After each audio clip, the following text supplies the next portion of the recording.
Hello friends, तो case laws की कड़ी में हम आगे बढ़ते हैं। सोशल एक्शन फॉर्म और human right versus union of India 2018 का केस। सोशल एक्शन फोरम और human rights versus union of India. इसमें कहा गया कि प्राथमिक जांच अन्वेषण को पुष्ट नहीं करती, यह केवल संज्ञेय अपराध को देखने बाबत होगी। अगर प्राथमिक जांच की जा रही है, और अब बीएनएसएस के सेक्शन 173 में तो प्राथमिक जांच को बताया भी गया है उसे, तो प्राथमिक जांच की जा रही है, ये अन्वेषण को पुष्ट नहीं करती, ये केवल संज्ञेय अपराध को देखने बाबत बताती है। नेक्स्ट केस है विनुभाई हरिभाई मालवीय बनाम गुजरात राज्य 2019। इसमें सुप्रीम कोर्ट ने कहा कि अन्वेषण का उद्देश्य यह पता लगाना है कि अपराध असल में किसने किया।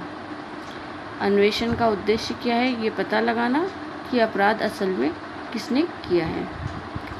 नेक्स्ट केस है Arnab Goswami versus union of India 2014 का इम्पोर्टेंट केस कि एक ही अपराध के लिए 2 या 2 से अधिक एफआईआर नहीं की जा सकती।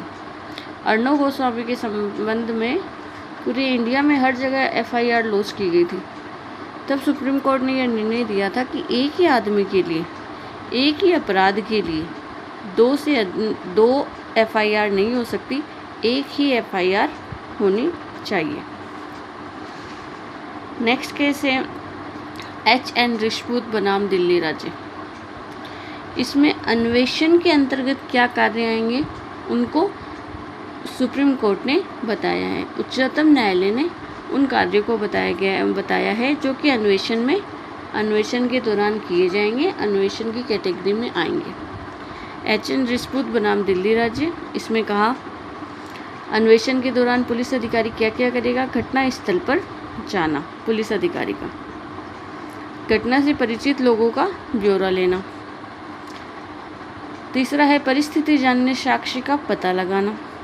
चौथा एफआईआर आवश्यक हो तो उसे दर्ज करना, गिरफ्तारी करना। छठा है संपत्ति या जो वाहन है उसकी जब्ती करना। सातवां है अब इसका निष्कर्ष कि अगर अपराध बनता है तो चार्जशीट, चालान देना, और अगर अपराध नहीं बनता है, अन्वेषण का निष्कर्ष निकला है कि अपराध नहीं बन रहा है, तो एफआर, अंतिम प्रतिवेदन देना, और अपराध अगर असंज्ञेय है तो परिवाद दायर करने के लिए कहना। ऐसा परिवाद मजिस्ट्रेट के समक्ष दायर किया जाएगा। तो ये हो गया संपूर्ण अन्वेषण का घटनाक्रम। अन्वेषण में क्या क्या चीज़ें होंगी। अन्वेषण में अगर अपराध बनता पाया जाएगा तब तो चार्जशीट पे पेश की जाएगी, और अगर अपराध नहीं बनता है तो फाइनल रिपोर्ट दी जाएगी, और अगर असंज्ञेय है तो ऐसे अपराध के लिए जिस व्यक्ति ने इत्तला इन्फॉर्मेशन दी है उसे कहा जाएगा कि आप मजिस्ट्रेट के समक्ष परिवाद प्रस्तुत करो। 202 का परिवाद होगा। आगे नेक्स्ट केस देखते हैं रमेश कुमारी बनाम दिल्ली राज्य 2006 का वाद। इसमें कहा गया कि यदि पुलिस अधिकारी संज्ञेय अपराध की इत्तला पर भी एफआईआर दर्ज करने से इनकार करता है तो यह वैधानिक कर्तव्य का उल्लंघन है। रमेश कुमारी बनाम दिल्ली राज्य। पुलिस अधिकारी संज्ञेय अपराध की इत्तला पर भी एफआईआर लिखने से इनकार करता है तो ये उसके वैधानिक कर्तव्य का उल्लंघन है। जैसे पी चिदम्बरम का केस हमने पिछली क्लास में पढ़ा था, उसमें यही था कि मुख्यमंत्री के ऊपर कोई भी एफआईआर, कोई भी पुलिस अधिकारी एफआईआर दर्ज नहीं कर रहा था। तब सुप्रीम कोर्ट ने आकर के ये कहा कि पुलिस अधिकारी केवल एफआईआर दर्ज करने से इनकार नहीं कर सकता। पी चिदम्बरम ये कहीं के मुख्यमंत्री थे,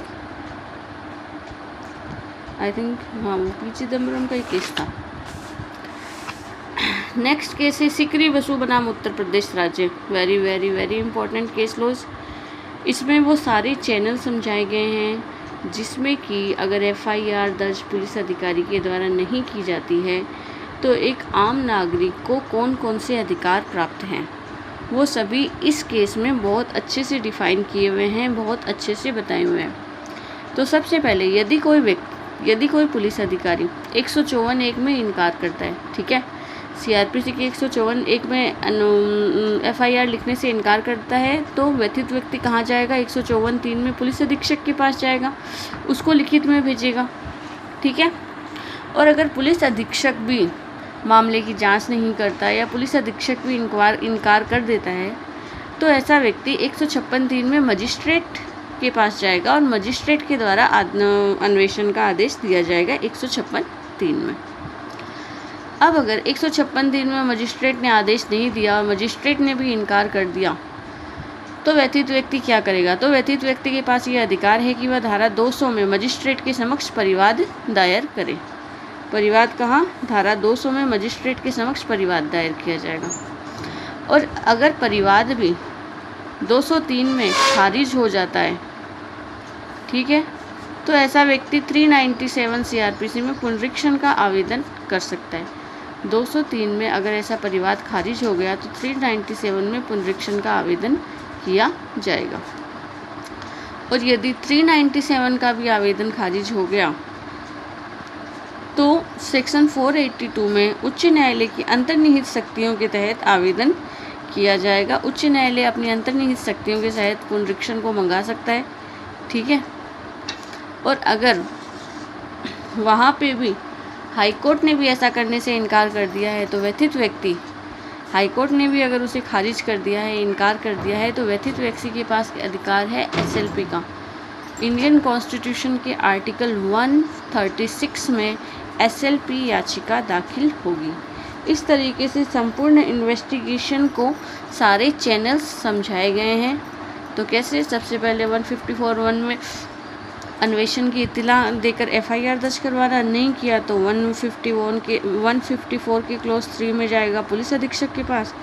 पुलिस अधीक्षक ने इनकार कर दिया तो 156(3) में मजिस्ट्रेट के पास। और अगर मजिस्ट्रेट ने भी इनकार कर दिया तो 200 में परिवाद, 203 में अगर इसका परिवाद ही खारिज हो गया तो 397 CRPC में पुनरीक्षण का आवेदन। अगर पुनरीक्षण भी खारिज हो जाता है तो 487 में उच्च न्यायालय के समक्ष अंतर्निहित शक्तियों के अंतर्गत आवेदन। और अगर हाईकोर्ट ने ऐसा आवेदन इनकार कर दिया है तो 136 SLP में विशेष अनुमति याचिका दाखिल की जाएगी। और अब मामला सुप्रीम कोर्ट के हाथ में होगा और सुप्रीम कोर्ट इसे अपने हिसाब से डिसाइड करेगा।